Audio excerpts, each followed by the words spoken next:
Hello welcome to Blue Slang 360. இந்த article பற்றி நம்ம படிக்க போகிறோம் இப்போது. Why don't we just ban fossil fuels? நம்ம எல்லோரும் படிச்சிருக்கோம் இல்லையா?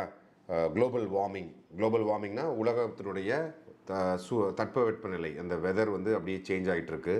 மழை சரியான நேரத்தில் பெய்யறதில்ல, எல்லா சீசன்ஸுமே மாறிட்டுருக்கு, கடலுடைய அளவு அதிகரிக்குது, பனிகள் உருகுது, இப்படி நிறைய விஷயங்கள் பேசிகிட்டு இருக்கோம். இந்த எர்த்தை ப்ரொடெக்ட் பண்ணணும் அப்படின்னா ஃபாசில் ஃபியூவல்ஸை நம்ம குறைக்கணும். ஏன்னா அதுதான் குளோபல் வார்மிங்கான ஒரு முக்கியமான ஃபேக்டர். இதெல்லாம் நம்ம படிச்சிருப்போம் இல்லைங்களா? ஸோ இந்த ஆர்டிக்கிளை படிப்போம், அதில் என்ன சொல்கிறாங்கன்னு டிஸ்கஸ் பண்ணலாம். Imagine there were no law against arson. ஆர்சன்னா தீ, ஒரு ஒரு இடத்துக்கு தீ வைக்கிறது, அந்த மாதிரி ஒரு இன்டென்ஷனல் கிரிமினல் ஆக்டிவிட்டியாக தீ வைக்கிறது தான் ஆர்சன் சொல்கிறாங்க. And we were trying to figure out a ways to stop it. One way would be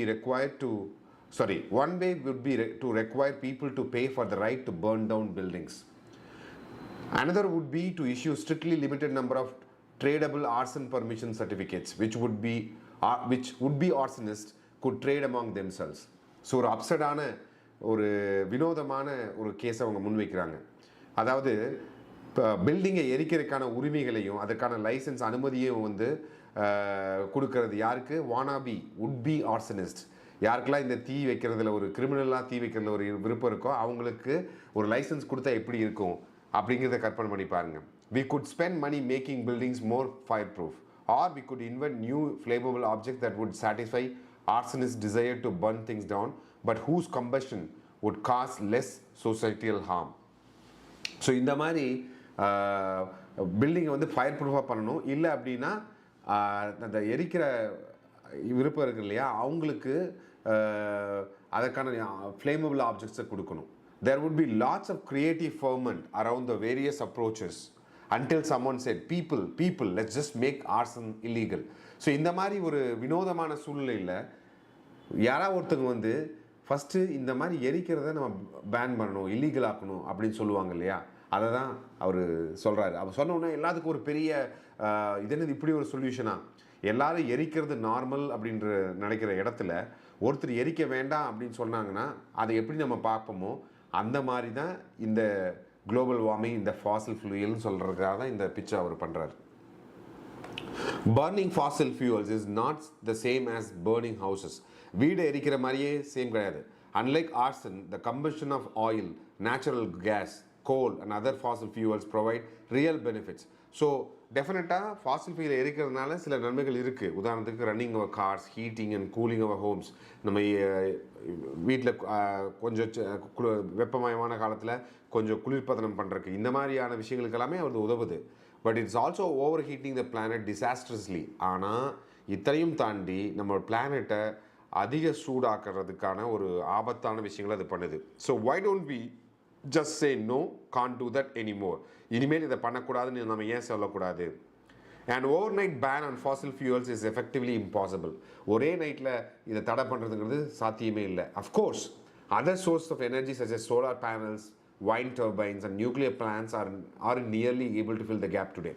So மாற்று, அதாவது ஆல்டர்னேட்டிவ் சோர்ஸ் ஆஃப் பவர், உதாரணத்துக்கு சோலார் பேனல்ஸ், விண்ட் டர்பைன்ஸ், நீங்கள் நிறைய பார்த்தீங்கன்னா இந்த பொள்ளாச்சி ஏரியாவில், உடுமல்பட்டி ஏரியாவில் விண்ட் டர்பைன்ஸ் வச்சுருக்காங்க.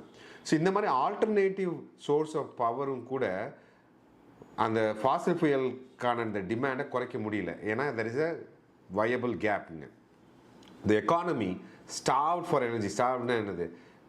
லிட்ரல் மீனிங் பசி. ஸ்டார்வ்னா எனர்ஜிக்கான தேவைகள் அதிகமாக இருக்குது. Would come to a halt.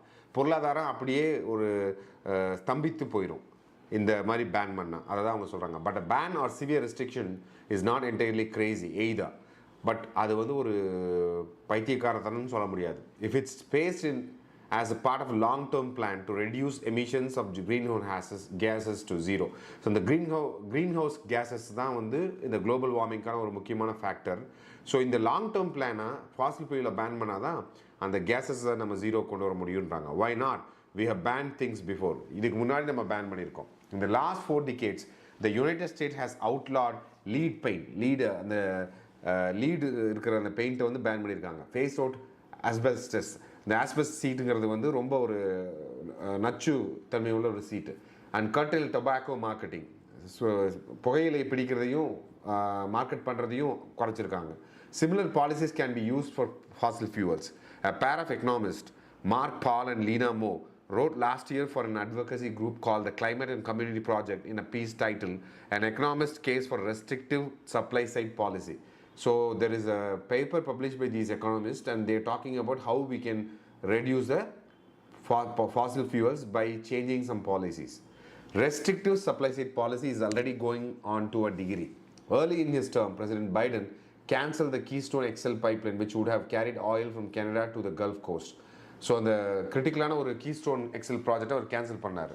ஏன்னா அது எல்லாமே இந்த ஃபாசில் ஃபியூயல் கன்சப்ஷனை குறைக்கிறதுக்கான ஒரு முயற்சி தான். Last month his administration passed approvals of new facilities for exploring liquefied natural gas. So natural gas எக்ஸ்ப்ளோரேஷனையும் அவங்க வந்து இப்போதைக்கு நிறுத்தி வச்சுருக்காங்க. Costa Rica and Denmark co-founded an alliance of governments and other stakeholders to facilitate the managed phase-out of oil and gas production. So அப்படியே ஒரு ஸ்லோவாக but அதை ஒரு தீர்க்கமான முறையில் ஆயில் அண்ட் கேஸ் ப்ரொடக்ஷனை வந்து குறைக்கணும் அப்படிங்கிறதுக்காக இந்த 2 நாடுகளும் டென்மார்க்கும் கோஸ்டரிக்காவும் ஒரு முன்னெடுப்புகளை எடுத்திருக்காங்க. I'll get into the perils na alivu of restricting the supply of fossil fuels. But let me start with the potential benefits. This week, I interviewed Johanna Boswa, the executive director of the Climate and Community Project. என்ன benefit அப்படின்னு சொல்கிறாங்க, அவங்க entry பண்ணியிருக்காங்க அந்த பர்சனை.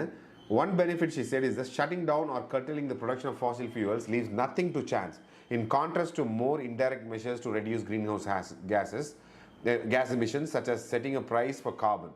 So இன்டெரக்டாக carbon ப்ரைஸிங்கெல்லாம் பண்ணி குறைக்கிறத விட டைரக்ட் பேன் டெஃபினட்டாக ஹெல்ப்ஃபுல்லாக இருக்கும். She said United States should take the lead while acknowledging that restrictions would be more effective if coordinated with other nations. So டெஃபினட்டாக இந்த ரெஸ்ட்ரிக்ஷன் வந்து எஃபெக்டிவாக இருக்கணும்னா மற்ற நாடுகள் கூடயும் இது வந்து ஒரு புரிந்துணர்வு ஒரு கோஆப்ரேட் பண்ணணும் அப்படின்னு சொல்கிறாங்க. Stopping the production of fossil fuels in the first place also reduces the risk of leakage, where producers of fossil fuels escape restrictions on their use in the United States by exporting them to laxer countries. இது என்ன பண்ணுறாங்கன்னா loop whole. ஸ்ட்ரிக்டாக யூஎஸில் ஒரு policy இருக்குன்னா அது policy எங்கே வீக்காக இருக்கோ அந்த கண்ட்ரி கொண்டு போய் இந்த ஃபாசில் ஃபியூல் யூசேஜை அதிகப்படுத்துகிறாங்க. ஸோ இதை வந்து கண்டிப்பாக ஒரு ப்ரொடக்ஷன் பேன் பண்ணோம்னா டெஃபினட்டாக அட்ரஸ் பண்ண முடியும். And she added it would reduce the risk of carbon lock-in, in which mines, wells, refineries, pipelines and so on that are permitted to be built by today continue to be used for decades. So இதில் என்ன அப்படின்னா carbon லாக்கின்னா already ஒரு மைனோ இல்லை ஏதோ ஒரு ரீஃபைனரியோ ஆப்ரேஷனில் இருந்துச்சுன்னா டெஃபினட்டாக அது ஒரு டிகேடு ஒன்ஸ் அவங்க கமிஷன் பண்ணிட்டாங்கன்னா ஃபுல்லாக யூஸ் பண்ண தான் பார்ப்பாங்க. Okay, so lock in looms largest problem. லூம்ஸ்னால் பெரிதாகிறது. Let's say an optimistic oil company drills a deep sea well this year, calculating that it will be profitable based on a project revenues and costs. Next year, a big carbon tax is passed. The company never would have drilled the well if it had known about the tax. But since the well is there, it will continue to pump oil out of it for as long as the marginal revenue exceeds the marginal cost of production, which is minor compared with the initial expense of exploration and drilling. So, the taxக்கு போட்ட முன்னாடியே அவங்க ஒரு கிணறு தோன்றாங்கன்னு வைங்களேன், அந்த கிணத்துலேருந்து வர production even tax போட்டாலும் கூட அதில் ப்ராஃபிட் வர கொஞ்சம் ப்ராஃபிட் வர அளவுக்கு கூட அவங்க கன்டினியூ பண்ணிட்டே இருப்பாங்க. ஸோ இதை தான் வந்து என்ன பண்ணுறாங்கன்னா அதை பண்ணுறதுக்கு முன்னாடியே லாக்இன் பண்ணணும் அப்படின்னு சொல்கிறாங்க. ஆப்டிமிஸ்ட் ஆர்கியூ ஆப்டிமிஸ்ட்னா டெக்னாலஜியினுடைய வலிமையில் நம்பிக்கை இருக்கவங்க argue that the best way to displays Fazil fuels is to out compete them. So புதுசாக ஏதாவது ஒன்று கண்டுபிடிக்கணும், புதுசாக ஒரு மாற்றம் கண்டுபிடிக்கணும் அப்படின்னு தான் அவங்க சொல்கிறாங்க.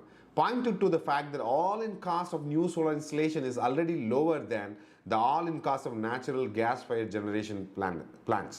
But it is not that simple. Emily Grubert, a civil engineer and environmental sociologist at the University of Notre Dame, told me existing gas-fired plants will continue to operate because of lock-in economics and because state utility commissions allow utilities to recoup the cost of fuel in their rates.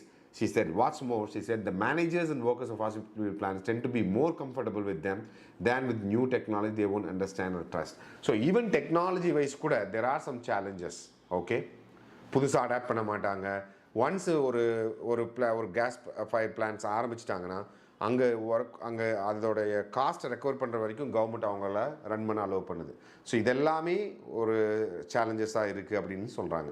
It's not the situation where the cheaper better thing is going to win out, Grubert told me. another ஃப்ளானா weakness இந்த outcompete theory, அதாவது புதிய மாற்று வந்து இதை complete பண்ணி ஜெயிக்கணும் அப்படின்றது தான் outcompete theory. Is that oil companies are innovating too. They are growing more efficient at getting oil and natural gas out of the ground at prices that rival or beat green alternatives. ரைவல்னா அதற்கு போட்டியா, okay, இல்லை அதை அதை அதற்கு போட்டியாக ஜெயிக்கிறது. Major oil companies are in starting projects unless they can make money with oil at $30 a barrel. Reuters reported this week. The current price is around 800. பேரலோட rate வந்து பார்த்தீங்கன்னா அரௌண்ட் 80 இருக்குது. Okay, in theory all of these problems could be solved with a carbon tax or tradable permit system. So ஒரு permit system கொடுத்து இவ்வளோ தான் நீங்கள் use பண்ணணும், இல்லை எவ்வளோ நீங்கள் யூஸ் பண்ணுறீங்களோ அதுக்கு நீங்கள் டேக்ஸ் கட்டுங்கன்னு சொல்கிறது மூலமாக தியரிட்டிக்கலாக possible. Those measures which economists love are good at reducing somewhat.